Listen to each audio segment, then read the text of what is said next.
ঈদের দিনেও থামেনি মৃত্যু। গাজা ইসরায়েলি হামলায় ৪২ জন নিহত।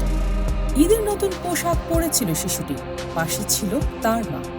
কিন্তু মুহূর্তেই চারিদিকে ধোঁয়া, আগুন আর কান্না। পবিত্র ঈদের দিন যখন সারা বিশ্বে ছিল আনন্দের জোয়ার, ঠিক তখনই গাজার আকাশে নেমে এলো মৃত্যু। দখলদার ইসরায়েল থামেনি।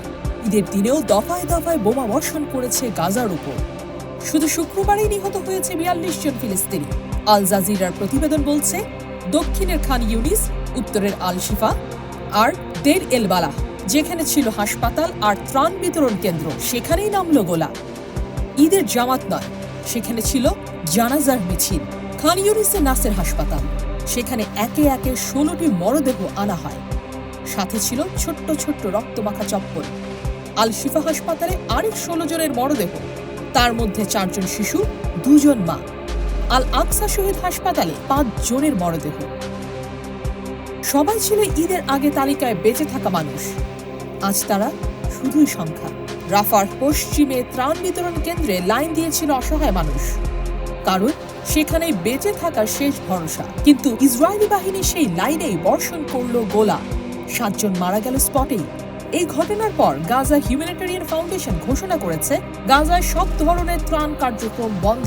মানে যারা বেঁচে গেছে তাদের জন্য পানি নেই, খাবার নেই, চিকিৎসা নেই। এই পর্যন্ত বিতর্কিত সেই ত্রাণ ফাউন্ডেশন পরিচালিত কর্মসূচিতে ইসরায়েলি গুলিতে মারা গেছে ১০০ জন ফিলিস্তিনি। ত্রাণ নিতে গিয়েই মৃত্যু। এ কেমন মানবতা, এ কেমন বিশ্ববিবেক। এদিকে আহলে হাসপাতালে সাংবাদিক আহত হয়েছিলেন ইসরায়েলি হামলায়। বৃহস্পতিবার তিনি মারা গেলেন চিকিৎসাধীন অবস্থায়। এ নিয়ে গত ৭ অক্টোবরের পর থেকে গাজায় সাংবাদিক নিহত হয়েছে ২২৬ জন। এটা শুধু একটা সংখ্যা নয়, এটা গোটা সত্যের কণ্ঠরোধ, বিশ্বের চোখে কাপড় বাঁধা। তবুও বিশ্বজুড়ে কোনো বড় প্রতিবাদ নেই, নেই কোনো জাতিসংঘের জরুরি অধিবেশন, নেই কোনো নিষেধাজ্ঞা। একটা জাতি ধ্বংস হয়ে যাচ্ছে লাইভ ভিডিওতে, আর সভ্যতা নীরব দর্শক।